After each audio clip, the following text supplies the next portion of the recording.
అందరికీ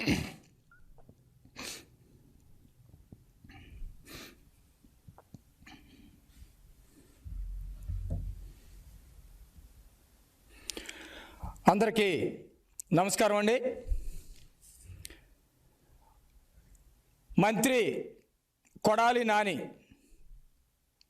ఇతను ఒక పనికి మాలినవాడు. ఇతని గురించి మాట్లాడాలంటే సిగ్గేస్తూ ఉంటుంది. అసెంబ్లీ సమావేశాలు జరుగుతూ ఉంటే అసెంబ్లీ సమావేశాల్లో వైఎస్ఆర్సీపీ పార్టీ ప్రభుత్వం ప్రజల కాళ్ళ ముందు అది అవమానపడతా ఉంటే దాని నుండి పక్కకి ప్రజల దృష్టిని మరల్చడానికి ఒక ఏకపాత్రాభినయం ప్రారంభించాడు కొడాలి నాని అనే అతను. చంద్రబాబు నాయుడు గారు ఏదో పెద్ద తెలుగుదేశం పార్టీని నాశనం చేశాడని, చంద్రబాబు నాయుడు గారు ఎన్టీ రామారావు గారిని ఎన్నుపోటు పొడిచాడని, పాడిందే పాడరా పాసిపల్ల దాసరా అన్నట్టు ఈ పనికి మాలినటువంటి కొడాలి నాని మళ్ళీ పాత పాటనే కొత్తగా ఎత్తుకున్నటువంటి పరిస్థితి మనకి కనబడతా ఉంది. ఇతని ఏకపాత్రాభినయం చూడలేక ప్రజలందరూ కూడా చేదరించుకుంటున్నటువంటి పరిస్థితి ఉంది. ప్రజలు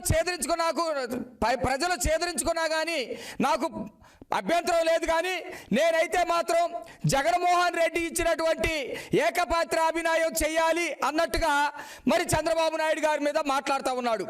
నేను ఒకటే చెబుతా ఉన్నా, కొడాలి నాని నీకు ఏమాత్రం నీతి నిజాయితీ ఉంటే చంద్రబాబు నాయుడు గారు రాజకీయ భిక్ష పెట్టాడు కాబట్టి నేను రాజకీయాల్లోకి వచ్చాను, ఇక నాకు కేవలం చంద్రబాబు నాయుడు గారే ఆయన భిక్షతోటే ముందుకెళ్ళాలనే విశ్వాసం ఉంటే చంద్రబాబు నాయుడు కాళ్ళ మీద పడి క్షమాపణ అడగమని చెప్పేసి నేను నీకు చెప్తా ఉన్నా. చంద్రబాబు నాయుడు గారిని పట్టుకొని నువ్వు ఏదో చంద్రబాబు నాయుడు గారు తెలుగుదేశం పార్టీని మోసం చేశాడు, ఎన్నుపోటు పొడిచాడని చెప్పేసి మాట్లాడుతూ ఉన్నావు. తెలుగుదేశం పార్టీని ఒక సెకండ్ నుంచి కాపాడినటువంటి ధీరోదత్తుడు మా చంద్రబాబు నాయుడు గారు. తెలుగుదేశం పార్టీ అధినేత నీలాంటి అనేక మందికి రాజకీయ భిక్ష చేసినటువంటి రాజకీయ కర్ణుడు ఆయన. అలాంటి వ్యక్తిని పట్టుకొని నువ్వు మాట్లాడుతూ ఉన్నావు. ఎంతో మందికి ఎన్నో రకాల దానాలు చేసి నీలాంటి వాళ్ళకి రాజకీయ దానం చేసినటువంటి మహానుభావుడు మా నేత చంద్రబాబు నాయుడు గారు. చంద్రబాబు నాయుడు గారి గురించి నువ్వు మాట్లాడుతూ ఉన్నావు. మాటకు ముందొస్తే ఎన్నుపోటు పడిచాడని. ఎన్నుపోటు పడిచింది ఎవరు? పార్టీని కాపాడుకుంది ఎవరు? వస్తావా చర్చికి దమ్ముంటే అని చెప్పేసి నేను అడుగుతా ఉన్నా. మీ నాయకుడు జగన్మోహన్ రెడ్డి ఉన్నాడు. ఈరోజు మీ నాయకుడు వాళ్ళ తండ్రి పార్టీని ఏమైనా తీసుకొచ్చి ముందు పెట్టుకున్నాడు? తండ్రి ఆశయాలు ఏమైనా ముందుకు తీసుకొస్తా ఉన్నాడా? తండ్రి ఉన్నటువంటి పార్టీని పక్కన పడేసినటువంటి వ్యక్తి మీ జగన్మోహన్ రెడ్డి. తండ్రి ఆశయాల్ని బురదలో దొక్కినటువంటి వ్యక్తి మీ జగన్మోహన్ రెడ్డి. కేవలం ముఖ్యమంత్రి పదవి కోసం తండ్రి శవాన్ని పక్కన పెట్టుకొని రాజకీయ బేరసారాలాడినటువంటి వ్యక్తి జగన్మోహన్ రెడ్డి. అలాంటి జగన్మోహన్ రెడ్డి గారి దగ్గర నువ్వు కేవలం డబ్బుల కోసమో పదవి కోసమో ఆయన దగ్గర చేరి ఈరోజు కన్న తల్లి లాంటి తెలుగుదేశం పార్టీ మీద నువ్వు మాట్లాడుతూ ఉన్నావు. నేను ఒకటే అడుగుతా ఉన్నా. ఈరోజు మీ వైఎస్ఆర్ కాంగ్రెస్ పార్టీలో ఉన్నటువంటి బొత్స సత్యనారాయణ ఆయన అడుగు, జగన్మోహన్ రెడ్డి గారి క్యారెక్టర్ గురించి చెప్తాడు. లేకపోతే కన్నబాబు మంత్రి ఆయన అడుగు, జగన్మోహన్ రెడ్డి పార్టీ గురించి మాట్లాడతాడు. స్వయానా జగన్మోహన్ రెడ్డి వాళ్ళ తండ్రిని చంపించి ఉంటాడేమో అని చెప్పేసి పిసిసి అధ్యక్షుడిగా ఉన్నప్పుడు ఇదే బొత్స సత్యనారాయణ అసెంబ్లీ సాక్షిగా మాట్లాడినటువంటి చరిత్ర రికార్డులో ఉంది. ఇదే కన్నబాబు ఎవరైతే ఉన్నారో వైఎస్ఆర్ పార్టీ అంటే సంచలు కూడా జైలు పార్టీ అని చెప్పేసి మాట్లాడినటువంటి చరిత్ర ఇదిగో ఈ కన్నబాబుకుంది. ఇలాంటి వాళ్ళందరినీ జగన్మోహన్ రెడ్డి ఎందుకు పక్కన పెట్టుకున్నాడో ఒకసారి జగన్మోహన్ రెడ్డిని అడగండి. జగన్మోహన్ రెడ్డి ఎందుకు పెట్టుకున్నాడంటే ఏ రోజైనా నా బతుకు బండారం బయట పడేస్తారు, వీళ్ళు నా బతుకుని రోడ్డు మీద పడేస్తారని చెప్పేసి బుజ్జగించుకొని బొత్స సత్యనారాయణ తీసుకొచ్చుకొని పార్టీలో పెట్టుకొని పదవి ఇచ్చినటువంటి పరిస్థితి ఈ రోజు ప్రజలందరూ గమనించట్లేదు అనుకున్నావా? కన్నబాబు ఈరోజు పార్టీలో వ్యవసాయ శాఖ మంత్రిగా ఉన్నాడంటే కారణం ఏంటి? జైలు రహస్యాలన్నీ కూడా కన్నబాబుకు తెలుసు కాబట్టి ఎక్కడ జైలు రహస్యాలన్నీ కూడా బట్టబయలు చేస్తాడని చెప్పేసి మంత్రి పదవి ఇచ్చి పక్కన పెట్టుకున్నటువంటి పరిస్థితి ఈరోజు కన్నబాబుకి జగన్మోహన్ రెడ్డికి లేదని చెప్పేసి నేను అడుగుతా ఉన్నా. ఏదో అంటున్నావు నువ్వు, ఏమని? జగన్మోహన్ రెడ్డి జోలికొస్తే మేము అది పీకుతాం ఇది పీకుతామని. ఏం పీకుతావు నువ్వు? అసలు నీ స్థాయి అంటే ఈరోజు మా నాయకుడు చంద్రబాబు నాయుడు గారు నడిచిన బొచ్చులో నుంచి ఒక ఎంట్రుక ఊడి కింద పడితే ఆ ఎంట్రుక కూడా సమానం కాదు నువ్వు. ఆ ఎంట్రుకున్నటువంటి శక్తి కూడా నీకు లేదు. ఆ ఊడిపోయినటువంటి బొచ్చులో నుంచి ఊడిపోయినటువంటి ఒక ఎంట్రుకున్నటువంటి విలువ కూడా నీకు లేనటువంటి పరిస్థితి. నీ జగన్మోహన్ రెడ్డి జోలికి మేము రావటం కాదు, జగన్మోహన్ రెడ్డి గారి జోలికి ఇదిగో రావటానికి సిబిఐ ఈడీ సిద్ధంగా ఉంది. జైలు రా రా రా అని చెప్పేసి ఆహ్వానిస్తూ ఉన్నాయి. ఎప్పుడు జైలుకి వెళ్తాడో తెలియదు. ఆయన జైలుకి వెళ్తే పిచ్చి కుక్కలాగా రోడ్డు మీద మురగాల్సిన పరిస్థితి నీదే. రోడ్డు మీద పిచ్చి కుక్కలాగా మురిగేటువంటి పరిస్థితి నీదే. గుర్తుపెట్టుకో నాని, నువ్వు చంద్రబాబు నాయుడు గారిని మాట్లాడేటువంటి నీ పరిస్థితి లేదు. నువ్వు ఒక కులద్రోహివి. కమ్మ కులాన్ని అడ్డం పెట్టుకొని కమ్మ కులం మీద జగన్మోహన్ రెడ్డికి ఉన్నటువంటి ద్వేషాన్ని ఎల్లగెక్కడం కోసం ఒక డాగ్ లాగా నిన్ను వాడుకున్నాడు. జగన్మోహన్ రెడ్డి ఇంటి దగ్గర నిన్ను కట్టేసుకొని ఒక కమ్మ కులం మీద ఎగదోలటం కోసం నిన్ను పంపిస్తున్నటువంటి పరిస్థితి ఈ రోజు కనపడతా ఉంది. అలాంటి వ్యక్తివి నువ్వు ఈ రోజు అసెంబ్లీలో ఏదైనా చంద్రబాబు నాయుడు గారు కానీ తెలుగుదేశం పార్టీ నాయకులు కానీ అడిగే ప్రశ్నకి సమాధానం చెప్పగలిగినటువంటి శక్తి నీకుందా? అంత తెలివితేటలు నీకున్నాయా? అలాంటి బుర్ర నీకుందా? నీకు బుర్ర లేదు. కేవలం పిచ్చోళ్ళగా గడ్డం పెంచుకొని ఏదో నీకు డబ్బులు వేసాడని చెప్పేసి నీకు మంత్రి పదవి ఇచ్చాడని చెప్పేసి అర్హత లేనటువంటి నాకు మంత్రి పదవి ఇచ్చాడు కాబట్టి నేను ఎగిరెగిరి పడదామని చెప్పేసి నువ్వు మాట్లాడుతూ ఉన్నావు. ఎంగిలి ఇస్త్రీ లాంటి వాళ్ళు ఈరోజు వైసీపీ పార్టీలో ఉన్నటువంటి వాళ్ళు. ఎందుకంటే ఒక్క పార్టీలో ఉన్నటువంటి వాళ్ళు కూడా వైసీపీకి పుట్టినటువంటి వైసీపీ నాయకుడు ఒక్కడు కూడా లేడు. వైసీపీ పార్టీలో నుంచి పుట్టుకొచ్చినటువంటి ఒక్క ఎమ్మెల్యే లేనటువంటి పరిస్థితి. ఎక్కడి నుంచో తెలుగుదేశం నుంచి లేదా కాంగ్రెస్ నుంచి వలస వచ్చినటువంటి వాళ్ళందరితోటి ఒక దొంగల పార్టీ అది. ఈరోజు ప్రజల మొత్తాన్ని కూడా చీల్చి చెండాడుతూ ఉన్నారు మీరు. ప్రజలకు ఇచ్చినటువంటి ఒక్క హామీ కూడా నెరవేర్చలేదు. ఒక్క చంద్రబాబు నాయుడు దెబ్బకే ముసలోడు చచ్చిపోతాడు లేకపోతే ఏం చేస్తాడు? చంద్రబాబు నాయుడు పని అయిపోయింది. ముసలోడైనా గట్టివాడు, దమ్మున్నటువంటి వాడు, నిజమైనటువంటి రాజకీయ నాయకుడు, ప్రజల్ని కాపాడుకోవాలనే ఒక మంచి సంకల్పం ఉన్నటువంటి వ్యక్తి చంద్రబాబు నాయుడు గారు. అలాంటి వ్యక్తి ముందు మీరందరూ కూడా పిల్ల కాకుల్లాగా పారిపోయేటువంటి పరిస్థితి. ఒక్క మంత్రి కూడా సమాధానం చెప్పేటువంటి పరిస్థితి లేకుండా పోయింది.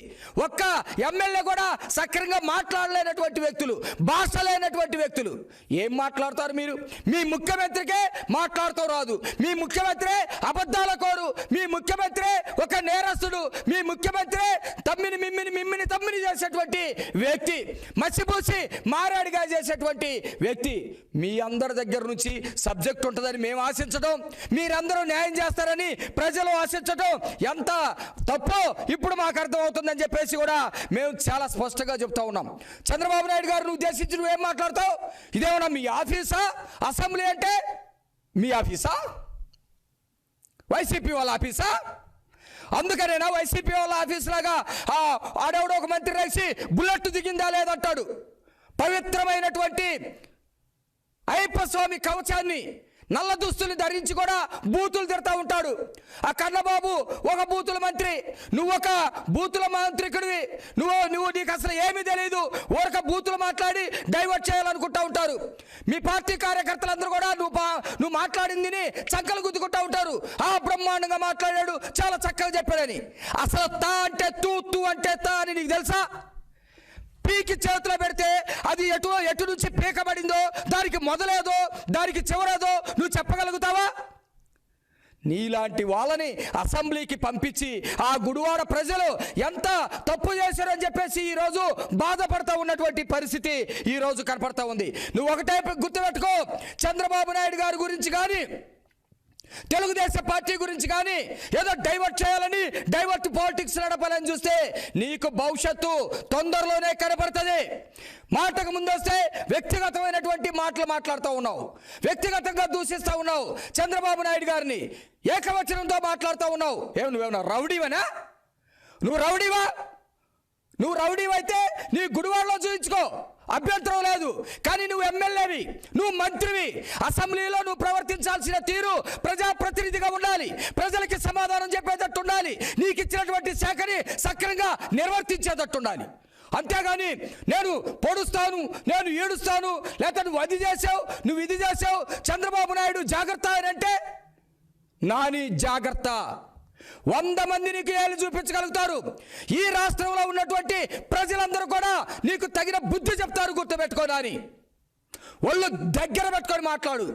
నీకు దమ్ముంటే ముసలాడైన గట్టివాడు ప్రజాస్వామ్యాన్ని కాపాడటం కోసం, ప్రజలకి రక్షణగా ఉండటం కోసం, ప్రజలకి ఇచ్చినటువంటి హామీలు నెరవేర్చడం కోసం ఒక యుద్ధ వీరుడిలాగా అసెంబ్లీలో ఫైట్ చేస్తూ ఉన్నాడు. మీలాంటి పిరికి పందులంతా కూడా పారిపోతూ ఉన్నారు, ఒక్కొక్కరు పారిపోతూ ఉన్నారు. సబ్జెక్టు మాట్లాడలేక బూతులు లంకించుకుంటూ ఉన్నారు. అబద్ధాలని ఎంతకాలం వల్లించినా మీరు సక్సెస్ కాలేరనే సంగతి గుర్తుపెట్టుకొని, మీరు చంద్రబాబు నాయుడు గారి గురించి వ్యక్తిగతమైనటువంటి మాటలు మాట్లాడతాం మానుకోకపోతే నీకు తొందరలోనే భవిష్యత్తు కనపడింది అనే సంగతి కూడా గుర్తుపెట్టుకోవాల్సిందిగా నేను కొడాలి నాని హెచ్చరిస్తూ ఉన్నాను. ఇకపోతే స్పీకర్, ఈయన పవిత్రమైనటువంటి స్థానంలో కూర్చున్నటువంటి వ్యక్తి. స్థానం పవిత్రమైందే. ఇతనెంత అపవిత్రుడంటే ఆయన హావభావాలు చూస్తే ఒక స్పీకర్కు ఉన్నట్టుండో, ఏదో ఒక రౌడీలాగా, ఒక గలీజోలాగా, ఒక పనికి మాలినోళ్ళలాగా మాట్లాడుతూ ఉంటాడు. బయటకు వస్తే లంచత్వం అంటాడు, ఇంకో చోటుకి వెళ్తే కోర్టులను తిడతా ఉంటాడు, ఇంకో చోటుకి వెళ్తే రాజ్యాంగ వ్యవస్థను తిడతా ఉంటాడు. నిన్నేం మాట్లాడతాడు ఈ స్పీకర్ గారు? అసెంబ్లీలో పవిత్రమైనటువంటి స్థానంలో కూర్చొని చంద్రబాబు నాయుడు నువ్వు కూర్చో, నువ్వు మాట్లాడవద్దు, నువ్వు అనేటేంటి? ఒక స్థానంలో, ఒక స్పీకర్ స్థానంలో ఉన్నటువంటి మీరు ఏం మాట్లాడాలి? చంద్రబాబు నాయుడు గారు మీరు కూర్చోండి అనాలి. ఇది కూడా మేము నేర్పించాలా? ఏ స్పీకర్ అయ్యా మీరు? నువ్వు అని చంద్రబాబు నాయుడు గారిని మీరంటే, ఏవయ్యా స్పీకర్ నువ్వేంటి ఇట్ట మాట్లాడుతున్నావు అని మేము అనలేమా? మాకు చేత కాదా? కానీ నువ్వు స్పీకరు కాబట్టి స్పీకర్ గారు అని మేము అంటా ఉన్నాం. ఎందుకంటే నువ్వు మాట్లాడుతావు, నేర్చుకో. నువ్వు ఇంకొక పెద్ద ఏదో బ్రహ్మాండమైనటువంటి విషయాన్ని నిన్న అసెంబ్లీలో ఒక సత్యాన్ని చెప్పావు. అసెంబ్లీ అంటే అద్దం లాంటిది, మనం ఎట్లా ప్రవర్తిస్తే అట్లా బయటికి కనపడుతుందని. అందుకనే ఎట్లా ప్రవర్తిస్తే అట్లా బయటకు కనపడేటట్టు మీరు చేయటం లేదని భావించి అసెంబ్లీలోకి అన్ని ఛానల్స్ని, అన్ని టీవీలని, అన్ని వార్తాపత్రికలు రానికుండా చేస్తూ ఉన్నారు.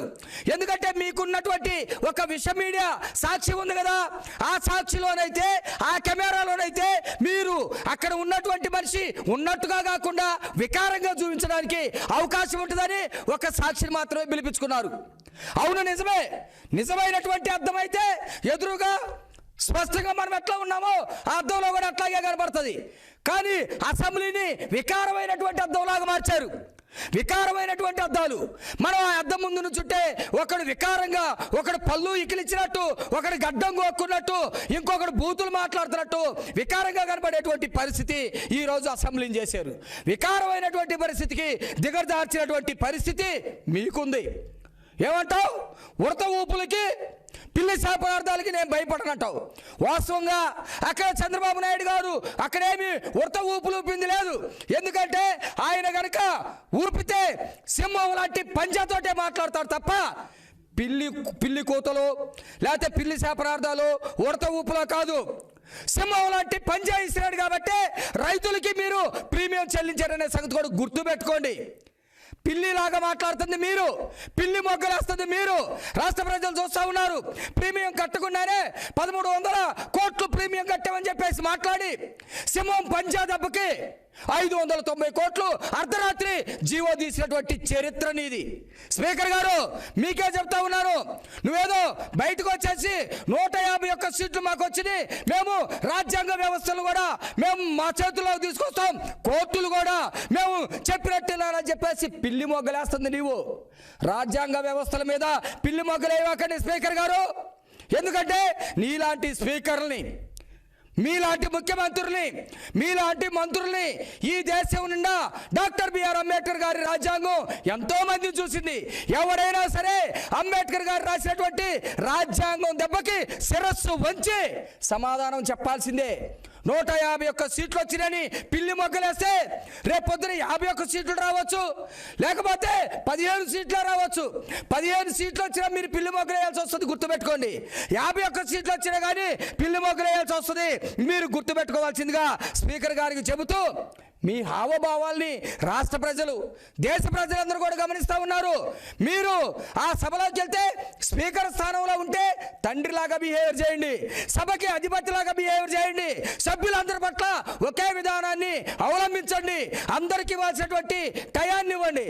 అట్లా కాకుండా అధికార పక్షం ముఖ్యమంత్రి, మంత్రులు తీసుకోవాల్సినటువంటి పాత్ర కూడా మీరు తీసుకుంటే మీరు విశ్వాసం లేనటువంటి వాళ్ళు, మీరు ఏ ఎండకి ఆ గొడుగు పట్టేటువంటి వాళ్ళు, మీరేమన్నా ఆకాశంలో నుంచి వచ్చి అందరికీ న్యాయం చేస్తారని అనుకుంటే భ్రమే. తెలుగుదేశం పార్టీలో దాదాపు 6 సార్లు సీట్లు తీసుకున్నటువంటి వ్యక్తి మీరు. 6 సార్లు తెలుగుదేశం పార్టీ బీఫారం తీసుకున్నటువంటి వ్యక్తి మీరు. ఈరోజు మీరు ఎక్కడికి వెళ్ళారు? వైసీపీలోకి వెళ్ళారు. మీకేదో పదవి, మంత్రి పదవి ఇస్తారని చెప్పేసి ఎదురు చూస్తూ ఉన్నారేమో.